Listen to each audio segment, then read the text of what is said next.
আসসালামু আলাইকুম। আমি আজকে তালের বড়া বানিয়ে দেখাবো। অসময়ে তালের বড়া ফ্রিজে তাল রাখছিলাম, তা দিয়ে এখন আমরা তালের বড়া বানিয়ে নিতেছি। ফ্রিজে সংরক্ষণ করে রেখে সারা বছর জুড়ে খাওয়া যায়। আমি নারকেল কোড়া দিয়ে দিলাম, লবণ দিয়ে দিলাম, চিনি দিয়ে দিলাম,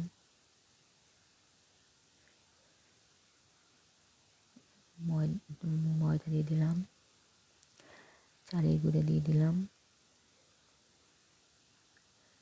দিয়ে মাখিয়ে নিচ্ছি।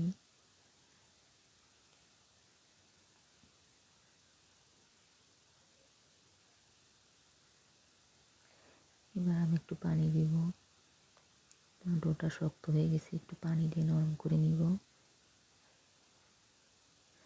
দেখেন আমার ডোটা বানানো হয়ে গেছে।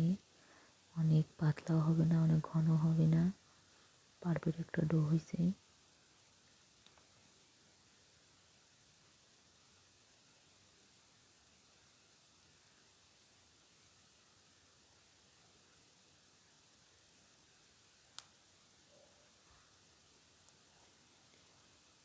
কড়াইতে তেল দিয়ে গরম করতে দিয়ে দিচ্ছি। এবার তেল গরম হয়ে গেছে, আমি পিঠা দিয়ে দিচ্ছি।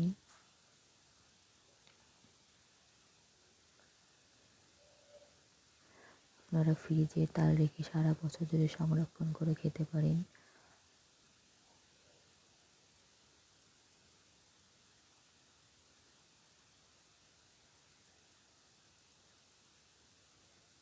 আমি একে একে পিঠাগুলো ভেজে নিব।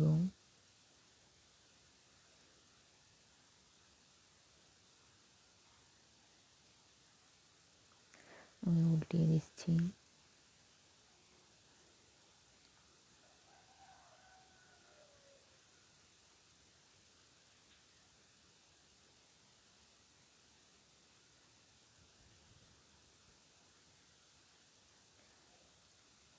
অল্প আছে ভাজতে হবে।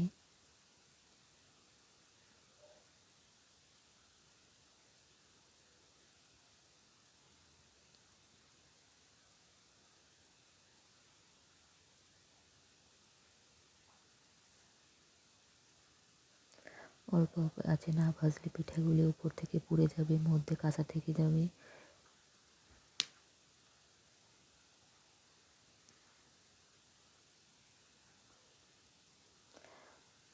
আর প্রায় ভাজা হয়ে গেছে, আমি এখন উঠিয়ে নিব।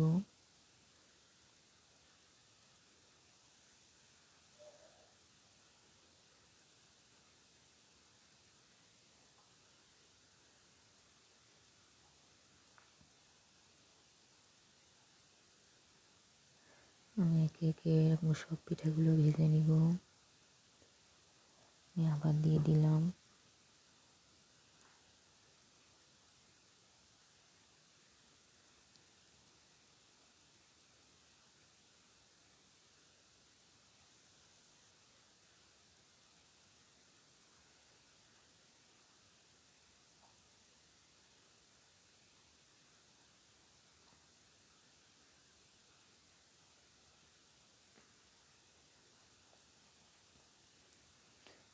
ভিতরে ফুলে বাসা বাসা হয়ে গেছে, কত সুন্দর ফুলে গেছে। পিঠা ভাজা হয়ে গেছে, আমি তুলে নিচ্ছি।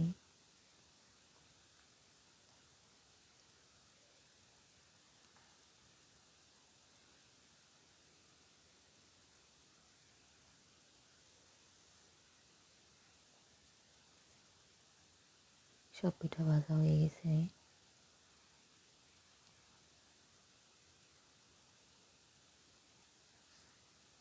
দেখেন আমার পিঠাগুলো কত সুন্দর ফুলে গেছে। আমি পরিবেশন করে নিলাম। দেখেন কত সুন্দর হয়েছে। চালের গুঁড়া আর ময়দা দিয়ে বানিয়েছি। দেখছেন ফুলে গেছে, কত সুন্দর ভিতরে বাসা বাসা হয়েছে। অসময়ের তালের পিঠা, যখন মন চায় তখন বের করে খেতে পারবেন।